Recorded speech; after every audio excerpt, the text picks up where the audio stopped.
Hey YouTube, Twig here, bringing you all an update to my Shining Sarcophagus Yu-Gi-Oh! Deck profile for Post-Alliance Insight. We got the new Dark Magician Girl, the Magician's Apprentice, in the latest Yu-Gi-Oh! Booster set. Really awesome support to help just, further along the power of the Shining Sarcophagus deck. The focus that uses all of Yugimoto's cards from the original series and going around the Shining Sarcophagus. Continue a spell to make use of being able to summon out all of his different variants of monsters, with Dark Magician Girl being the latest addition to this lineup of cards. So, very happy with the changes made to the deck since then. So let's go ahead and get started with the deck profile. So to start off with the main deck monsters, ideally you do want to run 3 copies of Dark Magician Girl, the Magician's Apprentice. She's a very good searcher in the deck. I have a Silent Magician Zero as a placeholder for the 3rd copy of her. You can special summon this card from your hand by discarding 1 card. If you do, this card's name becomes Dark Magician Girl. You can only special summon Dark Magician Girl, the Magician's Apprentice, once per turn this way. And if this card is normal or special summon, you can add 1 Shining Sarcophagus from your deck to your hand. You can only use this effect of Dark Magician Girl, the Magician's Apprentice, once per turn, and it gains 300 attack for each monster that mentions Shining Sarcophagus in the graveyards. So being able to search out your main go-to spell is just what makes this card so good, because then you rely on Shining Sarcophagus for the good majority of your plays. So just having a 3-of count for this monster that can search out those cards is a definite need for sure. We're also running the 3 copies of Gadget Trio, just the normal summon option for being able to search out Shining Sarcophagus as well. When it's normal or special summon, you can just add 1 Shining Sarcophagus or 1 spell or trap that mentions it from your deck to your hand. So if you have your Dark Magician Girl in your hand, you can at least use the Gadget Trio to grab another spell or trap that we have in the deck that mentions Shining Sarcophagus, and then make use of that card instead of needing the actual Shining Sarcophagus, since you got that off of Magician's Apprentice. Some of the lower numbers we run include our boss monster, which is Gandora G, the Dragon of Destruction. It gains 300 attack for each banished card. You can only use each of the following effects of Gandora G once per turn. If you control Shining Sarcophagus, you can special summon this card from your hand. You can pay half your life points to destroy as many other cards in the field as possible. And if you do banish them, then special summon 1 level 7 or lower monster that mentions Shining Sarcophagus from your deck and increase its level by the number of cards destroyed by this effect. So if you know the level you're going to be adjusting with your Gandora G as well, you could match up the level for a potential Xyz play using this card, but it's just a good final boss monster to wipe out the field and then have a bigger play going into your opponent's banished cards to power up Gandora. We're also running 2 copies of Silent Magician Zero. If your opponent draws a card, increase this card's level by the number of cards drawn.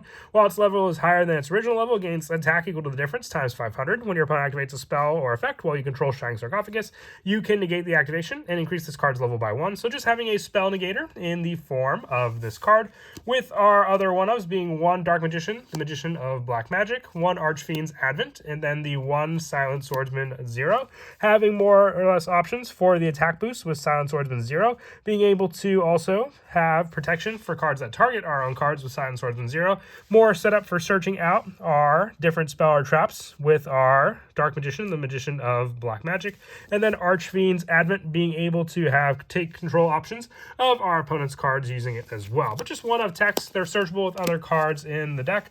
For other search options as well, 3 copies of Illusion of Chaos, just being able to reveal this card, add a Dark Magician or 1 non-ritual monster that mentions it from your deck to your hand. Another search for the Dark Magician, and then also giving us some other fusion options in the deck with the added spells that we run.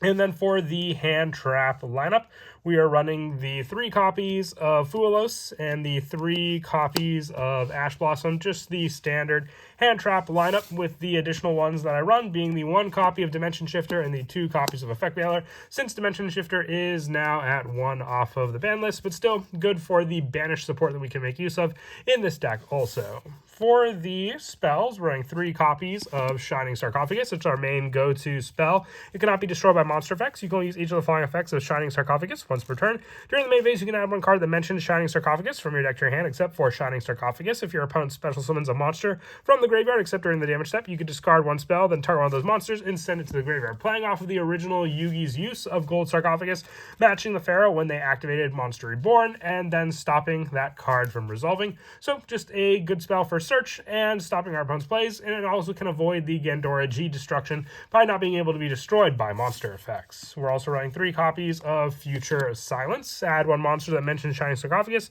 from your deck to your hand. Then if you activate a card during the battle phase, well, you control the Shining Sarcophagus and a monster that mentions it. Each player draws till they have 6 cards in their hand, making use of the draw power to power up your Silent Swordsman and Silent Magician 0, but also just making use of this card in the sense that Card of Sanctity always allowed the original Yugi and the Pharaoh to draw up to 6 cards in their hand. We're also running 2 copies of Ties That Bind for the added special summon power that this card can provide for the deck, with our 1-ups being 1 Turn Silence, 1 Secrets of Dark Magic for the fusion plays mentioned before, and then lastly the 1 Call by the Grave to finish off the spell lineup. For our traps, we run 1 copy of Dark Magic Mirror Force, once again searchable off of the Dark Magician, so we just need the 1 of copy of this card, and then added protection for our monsters on the field, and then the 3 copies of Infinite Impermanence just for the added hand trap lineup, along with the Fulos, the Ash Blossom, the Effect Bearers, and the Dimension Shifter that we run also.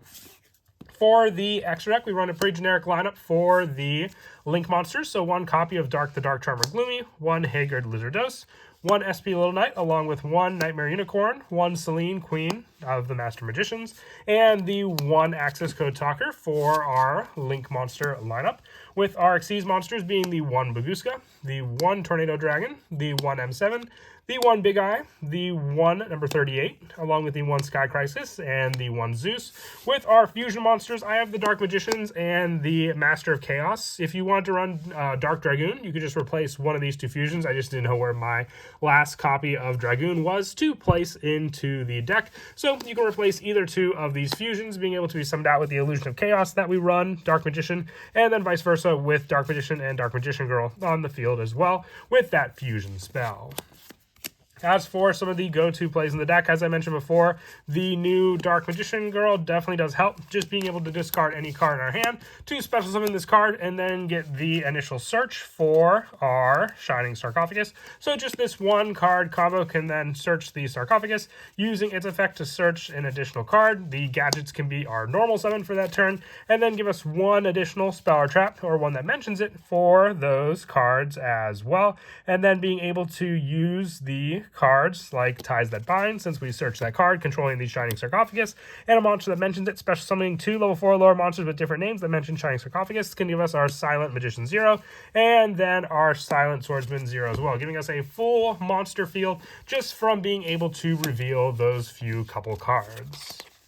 But that is it for the deck profile. I hope you all enjoyed. Just a quick update to the Shining Sarcophagus deck. It's a really fun deck to consider, with us getting more and more of Yugi's monsters slowly for the deck altogether. And until next time, please don't forget to leave a like and subscribe, and Kira Twig out.